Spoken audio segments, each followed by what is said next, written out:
সেনাপ্রধান মিস্টার ওয়াকারুজ্জামান নতুন মিশন শুরু করেছে। এ বিষয়ে আমরা জাতিকে সতর্ক করছি। দর্শক নিজে জানুন এবং সবাইকে শেয়ার করে সতর্ক হওয়ার সুযোগ করে দেন। নতুন ধান্দা, নতুন ষড়যন্ত্র, নতুন লোকজনকে মাঠে নামিয়ে দিয়েছে ওয়াকার। যে সকল আর্মি অফিসারের হাতে এখনো লেগে আছে জুলাই শহীদদের রক্ত, আওয়ামী লীগের 15 বছরের শাসনামলে যারা বাংলাদেশ সেনাবাহিনীর পবিত্র পোশাক গায়ে শত শত বোম আর খুনের সাথে সরাসরি জড়িত, আজ তাদেরই বাংলাদেশ থেকে পালিয়ে যেতে সহযোগিতা করছে ক্ষমতার চেয়ারে বসে থাকা কিছু মানুষ। বাংলাদেশে যে কোনো সময় জারি হতে পারে জরুরি অবস্থা, তেমনটাই আশঙ্কা করা হচ্ছে। আছে তেমনই একটি রিপোর্ট অলরেডি আমাদের হাতে চলে আসছে। রিপোর্টটা আমি আপনাদেরকে পড়ে শোনাচ্ছি, তারপর আমি আমার যে বক্তব্য সেটা আমি আপনাদের জানাবো। বাংলাদেশে আবার সেনা অভ্যুত্থান, হই হই কাণ্ড, রই রই ব্যাপার, 20 দেশের চোখের সামনে দিয়ে ঘটনা ঘটিয়ে দিয়েছে। আর সেই বিশের এক কিন্তু আমাদের পাশের দাদারাও আছেন। আগে আওয়াজ দেয়, তারপর ফেলে বলে পারলে টেকা। That's call the power of সাহস। ডক্টর মোহাম্মদ ইউনূস, তিনার নামটাই একটা ব্র্যান্ড। আমি ধন্যবাদ জানাই ডক্টর ইউনূসকে। আমি বিশ্বাস করি অন্য যে কোনো রাজনৈতিক দলের যে কোনো প্রধান এই জিনিসটার ক্যাপাবিলিটি নাই, যেই জিনিসটার জন্য দীর্ঘ একটা সময় ধরে আমরা অপেক্ষা করছি। আর মাত্র গুনে করে 7 দিন, অর্থাৎ একটা দিলে এখানে 5টা পাখি মরতেছে। 2 পাখি নয়, 3 পাখি নয়, এক দিলে 5টা পাখি কমপক্ষে মরবে। এখানেই শেষ খেলা। দেশ ছেড়ে পালানোর আগে এই একইভাবে জাতির উদ্দেশ্যে ভাষণ দিতে চাইছিলেন প্রেসিডেন্ট। কোথায় গেছে, মানে কোন অবস্থানে সেটা এখনো চিহ্নিত হয়নি। দেশ ছেড়ে পালিয়ে গেছেন প্রেসিডেন্ট। দর্শক, হঠাৎ করে গত রাতে আতঙ্কের একটা পরিবেশ তৈরি হয়েছিল। মধ্যরাতে মানে রাত 2টার পরে গণমাধ্যমে যে খবরগুলো আসতে শুরু করেছিল সেটা বেশ আতঙ্কজনক। দেশ কোথায় চলে গেছে, কেউ ষড়যন্ত্র করে বাঁচতে পারবেন না। বর্ষিতে গাইটা বানাইছে, এখন শুধু চাল দিয়া উপলুক খাবে, চাল দিয়া উপলুক খাবে। এই মাছ আর দৌড়াদৌড়ি করতে পারবে না। অনেকেই মনে করছে ডক্টর ইউনূস কেমন জানি ট্যাবলেট নাই, কোনো রিঅ্যাকশন নাই, উনি কিছুই করতেছে না, উনি আপনাদের মতো বক বক করবে না, উনি হলো ডুবো জাহাজ। জেনারেল ওয়াকার এবং জাহাঙ্গীর গেট দিয়ে মানুষকে ওয়াকারের পরনের কাপড় খুলে এটা ওয়াকার চায়, পিঠের চাপড় খুলে ফেলবে এটা ওয়াকার চায়, জনগণ কত অ্যাগ্রেসিভ হতে পারে এটা ওয়াকার চায়। যে 13 সেনা অফিসার সাব জেলে রয়েছে তাদেরকে আমরা কারাগারে দিতে চাই। প্রয়োজনে এর জন্য আন্দোলন শুরু করতে হবে, কোনোভাবে ছাড় দেওয়া যাবে না। এইবার এটারে বোম ফাটা বলার কোনো লক্ষণ কিন্তু ভালো না, লক্ষণ মোটেও ভালো না। এই স্টেটমেন্টে করার লক্ষণ সম্মানিত দর্শক, আসসালামু আলাইকুম। নতুন একটি নিউজে আপনাকে স্বাগতম। প্রিয় দর্শক, সেনাপ্রধানের নতুন মিশন, জরুরি সতর্কবার্তা, একে একে অভিযুক্ত আর্মি অফিসারদের পালিয়ে যাওয়া, সরকারের ভেতরে গুপ্তচর নিয়োগ, দেশের সেনা শাসন জারি হওয়ার গুঞ্জন, দেশজুড়ে চলমান রাজনৈতিক উত্তেজনা, সেনা কর্মকর্তাদের বিচার নিয়ে আলোচনা ও বিতর্ক, সেনাপ্রধানের সকল অপকর্ম ফাঁস এবং দেশের রাজনীতিতে নতুন মোড় নেওয়ার ঘটনা ও প্রেক্ষাপট নিয়ে করা আমাদের আজকের ভিডিওতে অত্যন্ত গুরুত্বপূর্ণ তথ্য শেয়ার করা হয়েছে। দয়া করে ভিডিওটি শুরু থেকে শেষ পর্যন্ত ধৈর্য সহকারে দেখে একটি লাইক দিয়ে সবাইকে বেশি বেশি করে শেয়ার করে দিন। সেই সাথে আমাদের চ্যানেলে নতুন হলে চ্যানেলটি সাবস্ক্রাইব করে পাশে থাকা বেল আইকনে ক্লিক করে রাখুন। আমাদের ভিডিওটি আপনি বাংলাদেশের কোন জেলায় বসে দেখছেন বা শুনছেন সেটি অবশ্যই কমেন্ট বক্সে কমেন্ট করে জানিয়ে দিতে ভুলবেন না। যে সকল আর্মি অফিসারের হাতে এখনো লেগে আছে জুলাই শহীদদের রক্ত, আওয়ামী লীগের 15 বছরের শাসনামলে যারা বাংলাদেশ সেনাবাহিনীর পবিত্র পোশাক গায়ে শত শত বোম আর খুনের সাথে সরাসরি জড়িত, আজ তাদেরই বাংলাদেশ থেকে পালিয়ে যেতে সহযোগিতা করছে ক্ষমতার চেয়ারে বসে থাকা কিছু মানুষ। ওয়ারেন্টভুক্ত 15 আর্মি অফিসারকে হেফাজতে নেওয়া দারুণ খবর। ধন্যবাদ দিতেই হয় বাংলাদেশ সেনাবাহিনীকে। কিন্তু যারা বছরের পর বছর ধরে স্বৈর শাসকের সাথে মিশে গুম খুনের রক্তাক্ত মহাকাব্য লিখেছে, তারা কিভাবে নিরাপদে দেশ ছেড়ে পালিয়ে যেতে পারে, আজ এমন কয়েকজন আর্মি অফিসারের নাম পরিচয় আপনাদের সামনে তুলে ধরবো, যাদের হাত ধরেই এই বাংলাদেশের বুকে নেমে এসেছিল জীবন্ত জাহান্নাম, আয়নাঘর। অথচ তারা বিনা বাধায় পালিয়ে যাচ্ছে বাংলাদেশ থেকে, কিংবা কেউ কেউ এরই মধ্যে চলে গেছে। তাদেরকে সহযোগিতা করা হয়েছে পালিয়ে যেতে। যারা সহযোগিতা করছে তাদেরকে কোন শাস্তি দিলে এর প্রায়শ্চিত্ত হবে, কিংবা যারা বাংলাদেশ সেনাবাহিনীর পবিত্র পোশাককে কলুষিত করেছে তাদেরকে কোন বিচারের আওতায় আনলে এর সমাধান হবে, সব বিষয়ে খোলাসা করব। সাথে আছি শেখ আশিক। প্রশ্ন আসতেই পারে, আপনারা কেন আমার মুখের কথা বিশ্বাস করবেন? এই প্রশ্ন আমার মনেও আসতো যদি আমার পরিবর্তে ভিডিওটা অন্য কেউ তৈরি করতো। এজন্যই তথ্য প্রমাণ আর সকল উপাদান নিয়েই হাজির হয়েছি আমার দেশ পত্রিকার 11 অক্টোবরের হেডলাইন। বাংলাদেশ সেনাবাহিনী আমাদের গর্বের জায়গা। এদেশের প্রত্যেক শ্রেণী পেশার মানুষ সেনাবাহিনীকে সম্মান করে, শ্রদ্ধা করে, মন থেকে ভালোবাসে। কিন্তু কিছু গুটি কয়েক অফিসারের কারণে সেনাবাহিনী কলুষিত হোক, এটা আমরা কেউই চাই না। তাই যত দ্রুত সম্ভব তাদেরকে শাস্তির আওতায় আনতে হবে। আর যে পদক্ষেপ এরই মধ্যে গ্রহণ করা হয়েছে সেটি সত্যি প্রশংসনীয়। কিন্তু এর মাঝে যারা পালিয়ে যাচ্ছে কিংবা এরই মধ্যে পালিয়ে গেছে তারা কিভাবে গেল, কাদের ছত্রছায়ায় গেল, ঠিক কোন মাধ্যমে তারা পালিয়ে গেল, এগুলোর অবশ্যই সঠিক তদন্ত এবং বিচার প্রয়োজন। বাংলাদেশ সেনাবাহিনীকে সবচেয়ে বেশি কলুষিত করেছে ডিজিএফআই এর কর্মকর্তারা, যারা সেনাবাহিনী থেকে ডিজিএফআই এ যোগ দিয়ে গুপ্ত হত্যার রাজত্ব কায়েম করেছিল স্বৈর শাসকের অংশ হিসেবে। এদের বিচার মাত্রই শুরু হয়েছে, কিন্তু এই বিচার শুরুর আগেই যদি কেউ পালিয়ে যেতে পারে, সেটা সত্যি হতাশাজনক আমাদের জন্য।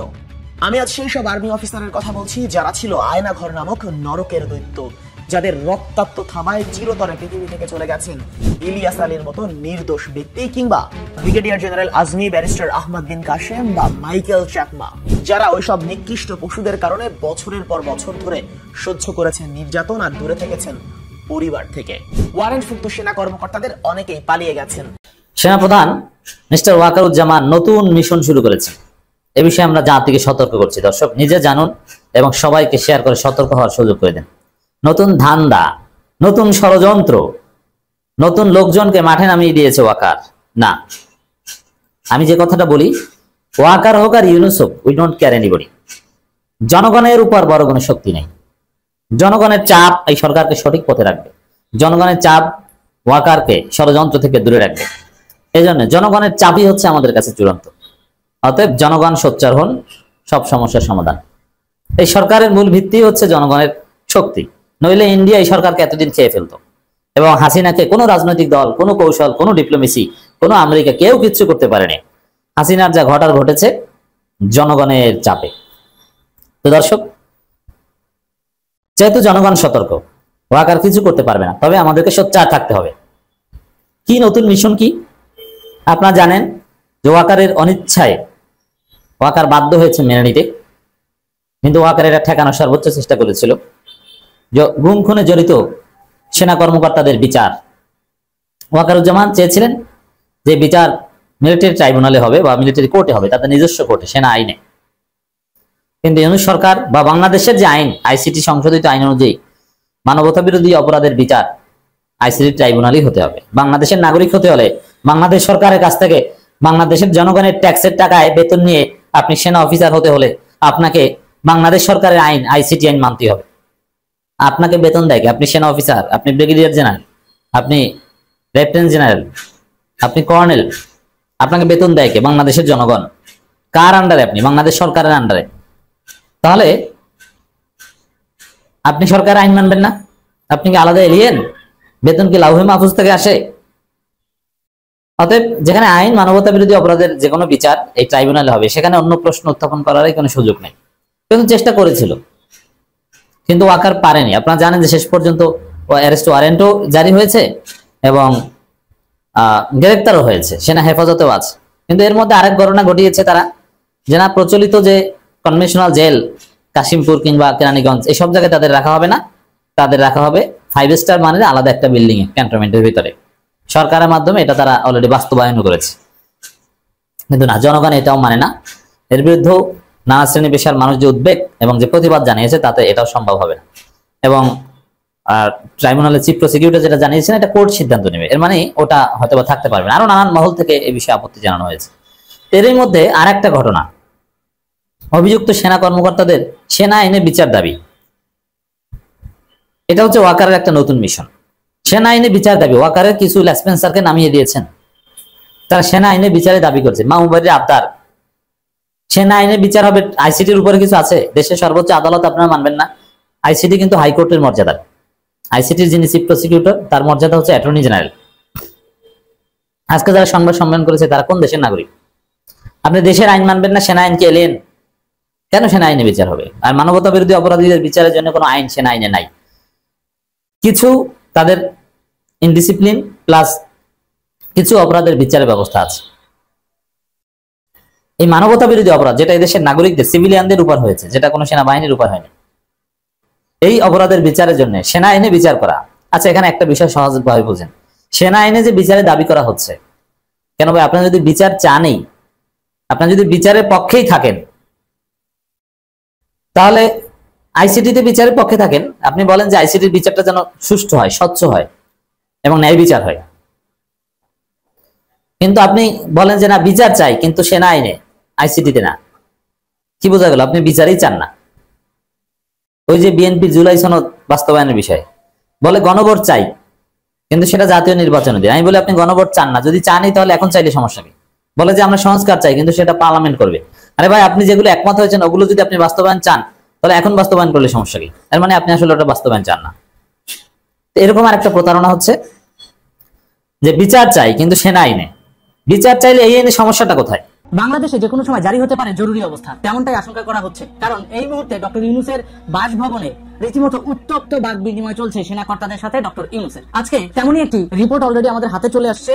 রিপোর্টটা আমি আপনাদেরকে পড়ে শোনাচ্ছি, তারপর আমি আমার যে বক্তব্য সেটা আমি আপনাকে জানাবো। প্রথমত, বাংলাদেশে জরুরি অবস্থার আশঙ্কা, ডক্টর ইউনূস ও সেনা কর্তাদের উত্তপ্ত আলোচনা। বাংলাদেশের রাজনৈতিক অস্থিরতা চরমে পৌঁছেছে। সেনা কর্তাদের সঙ্গে ডক্টর ইউনূসের উত্তপ্ত বাক বিনিময়ের খবরে নতুন সংকটের আশঙ্কা দেখা দিয়েছে। একই সঙ্গে সমন্বয়করা আত্মগোপনে চলে যাওয়ায় পরিস্থিতি আরো জটিল হয়ে উঠেছে। অর্থাৎ যারা স্থানীয় পর্যায়ের সমন্বয়ক, কেন্দ্রীয় সমন্বয়ক বাদে অধিকাংশই এখন সেফ শেল্টার নেওয়ার জন্য বিভিন্ন জায়গায় অর্থাৎ গর্তে লুকিয়ে গেছে, আত্মগোপনে চলে গেছে। বিভিন্ন সমন্বয়কদের এবার স্থানীয় জনগণ দেখলেই পেটাচ্ছে। কোন কোন ক্ষেত্রে থানায় যায় ওই সমন্বয়করা বাঁচতে পারতেছে না। পাবলিক ওদের উপর এত খেপা এই 6-7 মাসে। সুতরাং বুঝতেই পারছেন সমন্বয়করা কিভাবে দৌড়ের উপর। তো কেন্দ্রীয় 2-4টে সমন্বয়ক এরা মিডিয়া কভারেজ দিয়ে কিছুটা স্থিতির অবস্থা নিয়ে আসার জন্য ট্রাই করলেও সেটা ধোপে টিকতেছে না। এখন বর্তমান সময়ে আপনারা জানেন সার্জিস পঞ্চগড়ে, এই যে পঞ্চগড়েও গেছে, কেন গেছে? যে এইভাবে মিডিয়া কভারেজ দিয়ে যদি টেকা যায় টিকবে, না টেকা গেলে বর্ডার পার হয়ে হয়তো বা ইন্ডিয়া যাওয়ার চেষ্টা করবে। কারণ ইন্ডিয়াতে পশ্চিমবঙ্গে ওদের মমতা ব্যানার্জি যে গ্রুপটা আছে তারা হয়তো বা ওদের জন্য কোনো সেফ শেল্টারের ব্যবস্থা রাখলেও রাখতে পারে। কিন্তু বাংলাদেশের জনগণের পক্ষে যেটা আমি বলতে চাই সেটা হচ্ছে এই 6টা সমন্বয়কের একটা সমন্বয়কে যেন বর্ডার পার হইতে না পারে। পুরো রিপোর্টটা পড়ি, তারপরে আমি আমার কথা বলতেছি। সরকারি সূত্রে জানা গেছে শেখ হাসিনার বাংলাদেশে প্রত্যাবর্তনের জন্য রাষ্ট্রীয়ভাবে সব প্রস্তুতি সম্পন্ন হয়েছে। শান্তিরক্ষী বাহিনীর সহযোগিতায় তা নিশ্চিত করা হচ্ছে। আন্তর্জাতিক মহল বিষয়টি গভীরভাবে পর্যবেক্ষণ করছেন। জাতিসংঘ বাংলাদেশের সংবিধান অনুযায়ী সিদ্ধান্ত নেবে বলে ইঙ্গিত দিয়েছে। আর ভারত সরকার জানিয়েছে যে তারা আওয়ামী লীগ ও বাংলাদেশের সার্বিক স্থিতিশীলতার পক্ষে থাকবে। একই সঙ্গে রাশিয়ার প্রেসিডেন্ট পুতিন বলেছেন মুক্তিযুদ্ধের চেতনা এবং জঙ্গিবাদ বিরোধী অবস্থানে বাংলাদেশের পাশে থাকার পূর্ণ সিদ্ধান্তে রয়েছে তাদের। অর্থাৎ রাশিয়া জঙ্গিবাদ বিরোধী অবস্থানে অটল। এই পরিস্থিতিতে জরুরি অবস্থা জারির সম্ভাবনা এবং সেনাবাহিনীর কৌশলগত অবস্থান রাজনৈতিক সমীকরণকে আরো স্পর্শকাতর করে তুলেছে। দেশ কোন পথে এগোবে তা নির্ধারণ করছে শেখ হাসিনার আসন্ন সিদ্ধান্তের উপর। বোঝা গেল উপদেষ্টা মশাইয়ের সংবিধানের পাওয়ার কি। জাতিসংঘ সংবিধানকে স্বীকৃতি দিতে বাধ্য, কারণ এই সংবিধান দিয়ে বাংলাদেশের প্রতিষ্ঠা হয়েছে। এই সংবিধান দিয়ে বাংলাদেশ 53 বছর চলছে। এই পরিস্থিতিতে জরুরি অবস্থা জারির সম্ভাবনা সবচেয়ে বেশি। ইতিমধ্যে সমন্বয়করা আত্মগোপনে জরুরি অবস্থাও জারি হতে যাচ্ছে বাংলাদেশে। ডক্টর ইউনূসের সাথে উত্তপ্ত বাক বিনিময় চলছে সেনা কর্তাদের। সম্মানের সাথে শান্তিরক্ষীদের সহযোগিতা করতে বারবার ডক্টর ইউনূসকে বলা হচ্ছে। ডক্টর ইউনূস মনে হয় ইতিমধ্যে বুঝে গেছে যে উস্তাদের মাইট শেষ রাতে। কোন একটা জিনিস দখল করে কিছুক্ষণ হয়তো বা নিজেদের মতো করে সেটা ভোগ দখল করা যায়, কিন্তু প্রকৃতপক্ষে সেই জায়গার সেই এরিয়ার যে মালিক সে কিন্তু ঠিকই সেটা ফেরত পায়। শেখ হাসিনার বর্তমান অবস্থা সেদিকেই যাচ্ছে। একটা জিনিস খেয়াল করে দেখেন, সংবিধানের পাওয়ারটা কি? বন্দুকের নলের সামনে রাষ্ট্রপতিকে রেখে হয়তো বা বলাইতে পারছে সংসদ বিলুপ্ত, কিন্তু নিয়ম কানুন আইনকে কি বুড়ো আঙুল দেখাইতে পারছে? এই যে সংবিধানটা 1972 সালে প্রণয়ন হয়েছে শেখ মুজিবুর রহমানের অর্ডারে, সেখানে স্বাধীন বাংলাদেশের রূপকার হিসেবে এবং স্বাধীন বাংলাদেশ কোন প্রেক্ষিতে চলবে তার পূর্ণ দিক নির্দেশনা যেহেতু দেয়া আছে এবং সেটা মীমাংসিত সত্য, সেটাকে ইগনোর করার সাহস কিন্তু বর্তমান জাতিসংঘের মহাসচিবও পারে নাই। সুতরাং এটা বুঝতে হবে যে শেখ হাসিনা তার ব্যক্তিগত পাওয়ারে কিন্তু দেশ পরিচালনা করে নাই, সংবিধানের পাওয়ারে করেছে। এবং কেউ যদি তার অধীনে সংবিধানকে